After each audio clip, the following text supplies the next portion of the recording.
Poolisiin federaalaa Tiktokoroota Itoophiyaa safuu cabsan to'ate keessaa dhugumaa hayyuutti naasii fi Adoonaay jirum.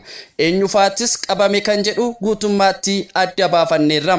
Egaa hanga xumuraatti nu faana ta'am. Akkam jirtu hordoftoonni Eebbaa Broadcasting. Warreen maatii keenyan ta'in ammoo subscribe gochuun mallattoo bilbilaa tuqaa.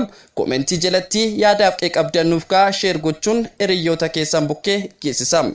Poolisiin federaalaa Itoophiyaa Tiktokoroota akkaataa uffata aadaa fi safuu biyya keenyaa cabsee uffatan jechuun shakkii to'achuu beeksise. Namoonni kunneen uffata aadaa hawaasaa hin madaallee kan uffatan addabaabaayii fi sagantaa televezyiinii kallattiin uummataaf tamsa'an irrattidha jedheera.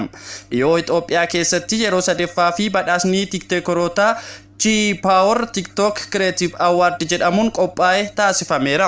Sagantaa dorgommii cimaan irratti mul'ate kanarratti ture Tiktokoroonni hordoftoota baay'ee qaban uffata gosa garaagaraa uffatanii kan mul'atani. Haa ta'u malee kanneen aadaa fi naamusa uummataa Itoophiyaa irraa maqee uffatanii dhufan akka jiran kan poolisiin ibse.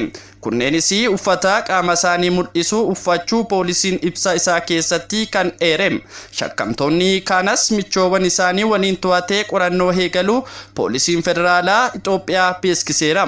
Michoowwan kunneenis kanneen hirmaatan haala kan sagantichaa ispoonsora godhanii fi qindeessan akka ta'an eere.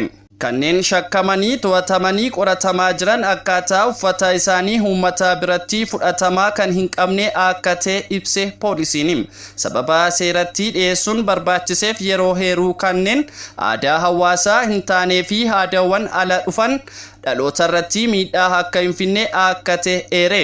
Shakkamtoota kanarratti itti gaafatamummaa seeraa mirkaneessuu fi qorannoo eegalee cimsee akka itti fufu beeksise jedheera. Shakkamtoonni maqaan heerame kuni namoota shanidha. Wangeelaawit Gabreendiriyaas, Barakee Tsaggaayee, Magdim Darajjee, Girum Gazaanyii fi Yohaannis Mokonnon jedhamu.